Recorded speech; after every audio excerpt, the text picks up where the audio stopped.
It's a great time of year for foraging in the spring, and it's late afternoon and I decided to go out in the pasture and find some dock.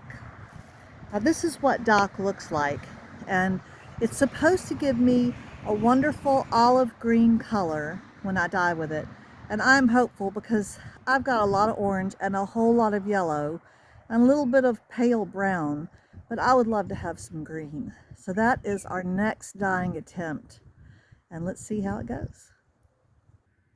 Well, this morning I dashed back out to the old garden that's no longer a garden, a vegetable garden, and found a whole lot more dock and beautiful, beautiful new leaves. Some of these are huge, really, really long.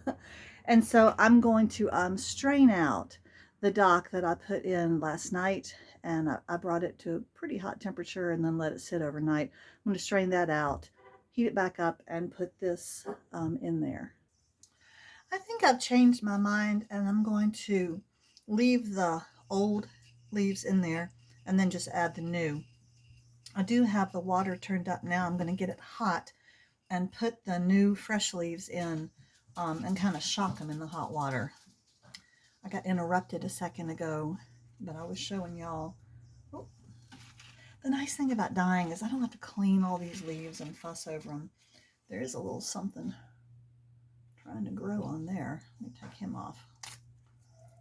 Anyway, and I take out grass and, pine needles and things like that as best I can. But anyway, so we'll proceed with this, and I'm hoping for an olive green.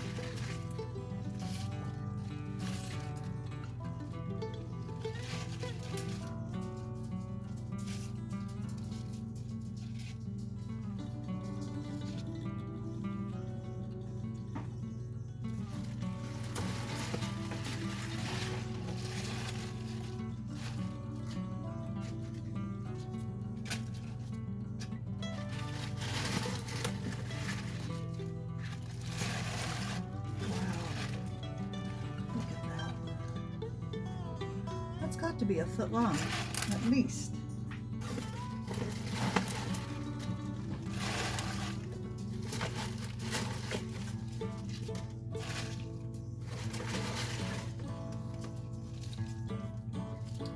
Dock is such a weed. Most people don't like it.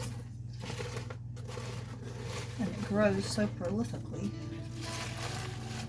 You can just go out and harvest as much as you like. You will have tons out there in the pasture. Okay, let's let that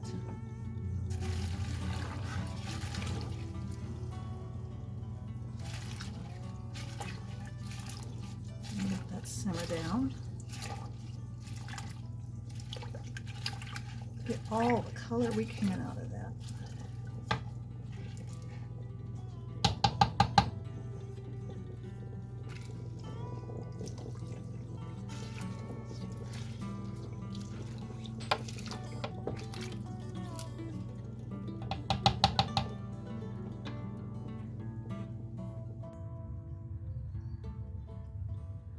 You've heard me talk about the old garden, and this is it.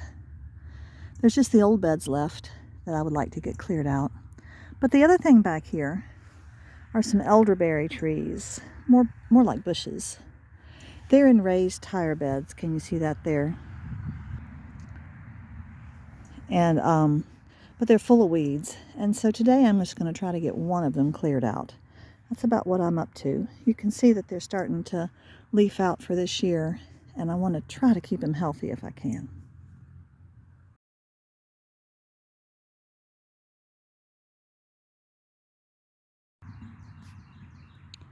Now that looks much better. Poor thing. It was struggling just from grass. You can see how the elderberry spreads, it spreads with its roots.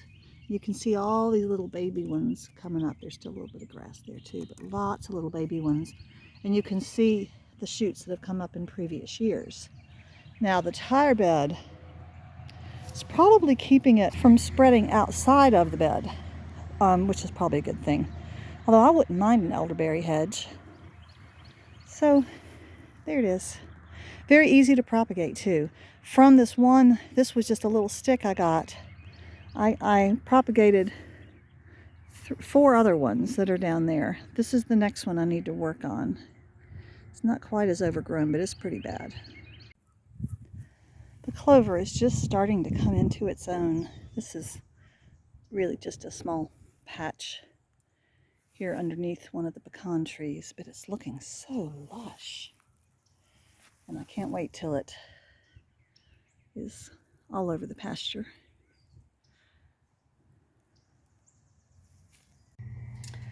Now, I am being super careful with this dock dye bath. It's been soaking with both of those big baskets of dock leaves, and this is now Friday morning, so this has been soaking for 2 days, and now I'm warming it up gently on the stove. I've also prepared almost 4 ounces of Jacob fleece. This is roving that I bought, so thankfully I don't have to card it or anything. It'll be easier to handle. I soaked it overnight in some warm water, and then this morning I added about 1.5 teaspoons of alum and a little over 1 teaspoon of cream of tartar. Reading in Jenny Dean's book Wild Color, that's really what she recommends for animal fibers. And she doesn't have a lot to say about dock leaves in particular. She has a page on it, but there is a good section about how to just do leaves in general as a dye bath. So I'm trying to follow her directions. I'm hoping this will make the color better and more long-lasting. The last thing I need to do is to look up how much iron water I need to put in as a modifier. I'm not using it as a mordant. I don't need it as a mordant, but I want it to modify the color to try to get me that green that I want. So I'm going to go look up that, and then we will put this wool in.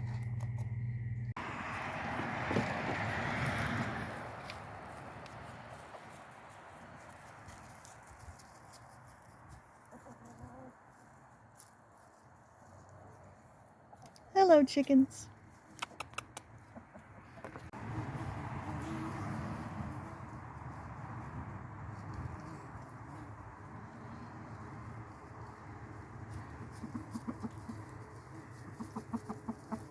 Come on in.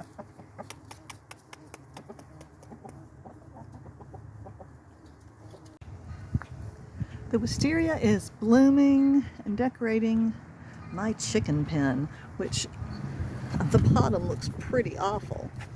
But if you look up, it's kind of pretty. Look at all that.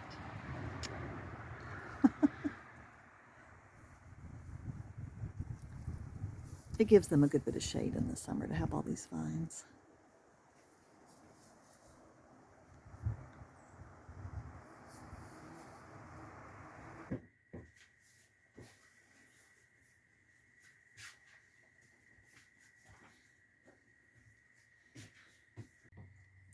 It's time to strain out those leaves. They're looking pretty scary. I did look up about the iron water, and I think there's as much differing advice on how much iron water to use and how to make your iron water. Sorry, Adam's cooking back there. As there are different dyers. So what I'm going to do is just add it by like 1/2 teaspoon at a time, test the color of my dye bath, and see what it's doing, if anything. That's the best I can do. Looks like this is fermenting just a little bit, which is good. That's a lot of leaves. Thankfully, it's just a weed.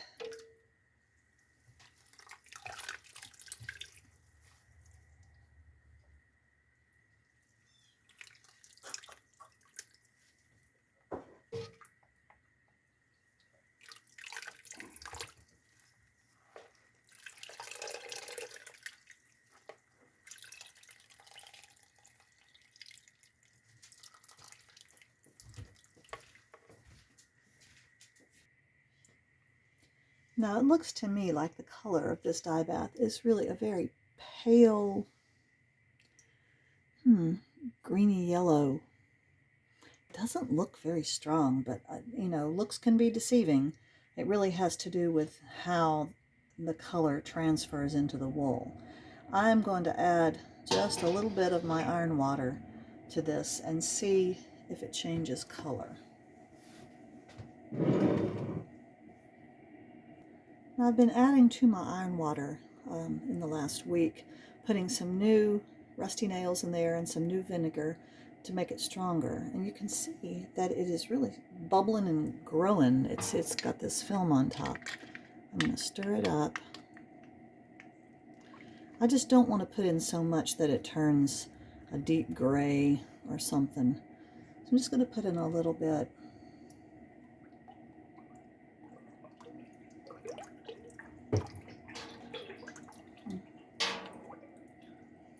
Now, there's a nice big leaf.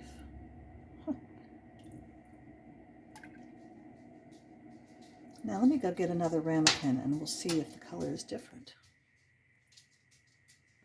I do think there's been a slight change of color. This one is almost more red and seems to be going more to the orange side. Boy, I don't know. I might put a little more in. Let's see what I think. Let's put that back in. Just don't want to go overboard.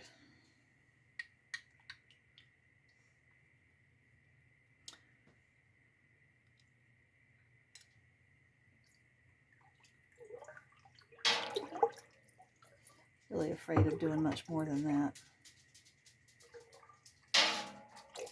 It looks so dark and murky in there, but when you take it out in the ramekin, you see the color is really, well,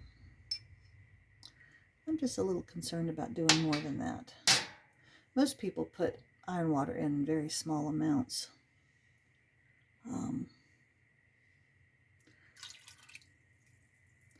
Let's dip some of this wool in. It can be discouraging or very exciting to dye wool. Sometimes you put it in there and it just doesn't do much at all. And sometimes you put it in there and it does amazing things, like with lichen. Doesn't look like much.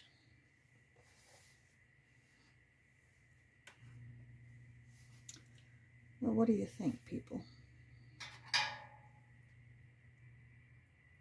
Boy, I put so much sorrel in there, it would have choked a donkey.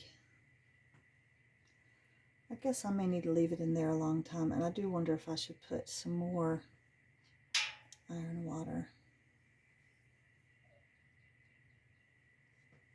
I'm not really seeing a lot of color. Even when it's wet, I'm not seeing anything but just kind of an off-white gray. It doesn't look like it's doing it. Of course, the thing is, if it doesn't do much of anything, I can always over dye this wool. It's not wasted at all.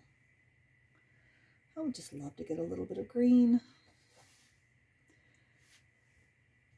I did stop by the thrift store the other day and found really cheap some acid dyes from, I think Dharma is the name of the company, and there were 3 or 4 different types of green, but I just don't like most chemical green dyes. They're just kind of ugly to me. They're too bright, too garish, and so that's why I'd love to go for kind of a muted olive green, something really gentle. So that's why I want to really pursue the natural dyeing. Boy, that just doesn't look like it's doing anything. But I wonder, I mean, usually there's a little bit of impact early on, especially not so much when you lift the wool out of the water, but if you kind of leave it in the water near the surface, you can see the color that's working on, but there's really not anything going on here. I might add one more little dose of iron water and then see where we go from there. Let's see. I'm a little worried about this one. Leaves are tricky. Leaves and bark are difficult, I think. Today, Lucy's all day long nap location of choice is the middle of the living room floor, wrapped up in a throw that she pulled off the table. She's been there for hours and hardly made a peep. Lucy.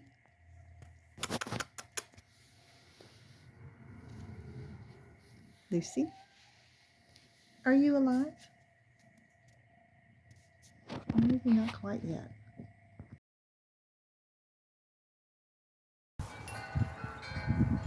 Again, I'm outside videotaping, hoping that the color will be better for you to see this fiber. So this is, I know it looks great. It looks like a lovely muted green, just what I was looking for. Yes, this is the wool that I put into the dye bath of dock leaves. Boy, that's a mouthful. However, the dock didn't do anything, I'm sorry to say. And in the end, I did pull out one of those Dharma chemical dyes. Well, they are chemicals, but you know what I mean. It's from a company. I guess it's an acid dye. I don't know much about them. Found it at the thrift store. I've seen people just dump those dyes into a dye bath. I wanted to be more careful. I wanted a very muted light green like this. And so I put in 2 good teaspoons into that dye pot. And this is what I ended up with. Now, it may be true that the dock leaves, mitigated that dye a little bit. I just couldn't tell you. I did so much preparation and I followed the instructions so well, and to have it turn out so insipid, it was just kind of a little bit of a gray-white. It was very disappointing. So I'm not giving up on natural dyeing. I have been doing a lot of it, as you know, and I have enjoyed it. But I have now a studio full of wool that needs to be spun. I showed you that, I think last time. And it's probably about time for me to stop doing dyeing and start spinning more. It helps that a lot of it is already clean and in roving form, and the spinning should go quickly. I have a lot of spinning to do though. I have those beautiful red bats. I have lots of brown wool that needs to be spun for my sweater. And then I've got all of this natural roving and fiber and stuff to be prepped. So it's going to be a lot of spinning coming up. I hope you don't mind that. All right. Thanks for joining me with this dock adventure. Boy, like I said, leaves and bark are tricky, aren't they?